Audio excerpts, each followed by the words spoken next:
आगे बढ़ते हैं अब और कमोडिटी मार्केट पर नजर डालते हैं। और कमोडिटी मार्केट पर रणनीति बताने के लिए आज हमारे साथ HDFC सिक्योरिटीज के अनुज गुप्ता जुड़ चुके हैं। अनुज, शुक्रिया समय निकालकर जुड़ने के लिए।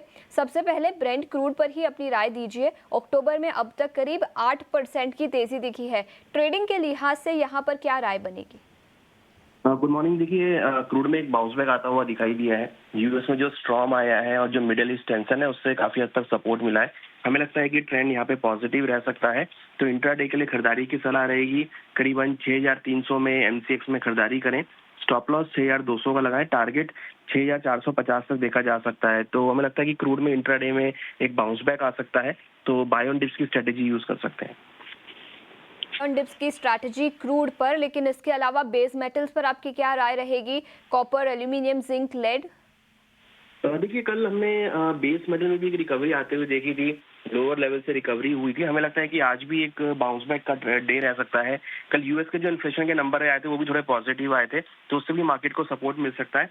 तो आज हमें लगता है कॉपर में करीबन 828 के आसपास खरीदारी का ट्रेड बना सकते हैं।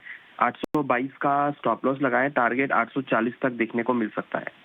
बिल्कुल, कॉपर पर खरीदारी की राय 840 रुपए प्रति शेयर का लक्ष्य। और इसके अलावा सोने चांदी में आपकी क्या राय होगी अनुज? तो देखिए, यहाँ पर कल हमने गोल्ड के अंदर भी रिकवरी आती हुई देखी थी। कल हमें लगता है कि आज भी एक पॉजिटिव ट्रेंड रहेगा। गोल्ड $2600 से बाउंस बैक किया है, तो गोल्ड के अंदर खरीदारी की सलाह रहेगी। करीबन 75,000 में खरीदारी करें। 74,750 का स्टॉप लॉस लगाएं।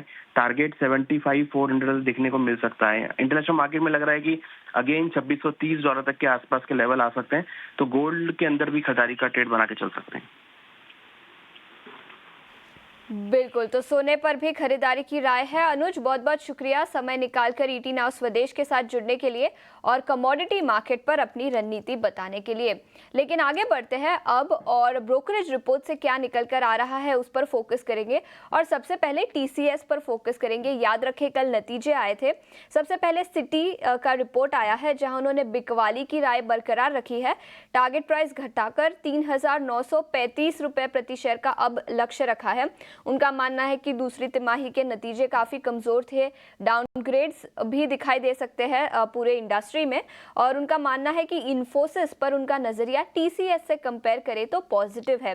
जेपी मॉर्गन ने ओवरवेट की राय तो बरकरार रखी है, लेकिन उन्होंने भी अपने लक्ष्य घटाए हैं।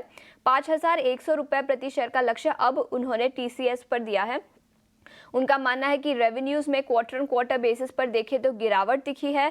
सेकंड क्वार्टर में second half of the year में थोड़ी सी रिकवरी दिख सकती है, लेकिन फिर भी उन्होंने भी अपने FY25 के अर्निंग्स एस्टिमेट्स घटाए हैं, जिसके चलते टारगेट प्राइस भी घटाकर अब 5,100 रुपए प्रति शेयर का किया है। इन्वेस्टेक बिकवाली की राय बरकरार 3,620 रुपए प्रति शेयर का लक्ष्य। तो कई सारे ब्रोकरेज रिपोर्ट्स जो TCS पर आए हैं। इसके अलावा कोटक महिंद्रा बैंक पर नजर डालेंगे। यूबीएस की रिपोर्ट, न्यूट्रल की रेटिंग बरकरार।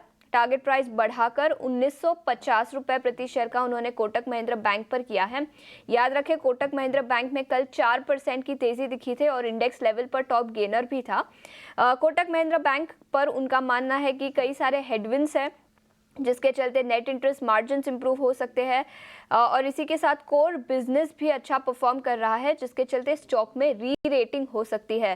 तो टारगेट प्राइस बढ़ाकर 1950 रुपए प्रति शेयर का उन्होंने कोटक महिंद्रा बैंक पर किया है।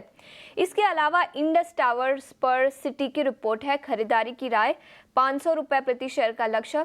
याद रखें, इंडस टावर हाल ही में काफी करेक्ट हो चुका है और सिटी का मानना है कि रीसेंट करेक्शन के चलते अब खरीदारी के मौके यहां पर बन सकते हैं। दूसरी तिमाही के नतीजे पर उनकी नजर रहेगी। इसी के साथ वोडाफोन आइडिया से क्या निकल कर आता है उसका इम्पैक्ट भी इंडस टावर्स पर दिखेगा, लेकिन 500 रुपए प्रति शेयर का लक्ष्य उन्होंने इंडस टावर पर दिया है। इसके अलावा फार्मा सेक्टर की एक कंपनी पर नजर डालेंगे, सिप्ला। याद रखें, फार्मा कल सबसे बड़ा सेक्टोरल लूजर था। सिटी की रिपोर्ट आई है। खरीदारी की राय उन्होंने बरकरार रखी है। 1817 रुपए प्रति शेयर का लक्ष्य रखा है। उनका मानना है कि कई सारे ड्रग अप्रूवल्स आ सकते हैं जिसके चलते उनका नज़रिया काफ़ी पॉजिटिव है और जेनेरिक वर्जन में थोड़ा सा डिले हुआ है। गोवा फैसिलिटी को वार्निंग लेटर मिला उसके चलते, लेकिन खरीदारी की राय बरकरार, 1870 रुपये प्रति शेयर का लक्ष्य। और लास्ट में क्रेडिट एक्सेस ग्रामीण इस स्टॉक पर नजर डालेंगे। नोमुरा की रिपोर्ट है, डाउनग्रेड किया है स्टॉक को, रेड्यूस की राय दी है, टारगेट प्राइस घटाया है। 1100 रुपये प्रति शेयर का लक्ष्य था, वो अब घटाकर 950 रुपये प्रति शेयर का कर दिया है। उनका मानना है कि आउटलुक काफ़ी अनसर्टेन है, कई सारे हेडविंड्स हैं, नेगेटिव अपडेट्स कुछ क्वार्टर्स में कंपनी रिपोर्ट कर सकती है। डिसबर्समेंट्स और AUM ग्रोथ की बात करें तो वहाँ पर भी गिरावट दिखी है, तो उनका नज़रिया काफ़ी नेगेटिव है क्रेडिट एक्सेस ग्रामीण पर।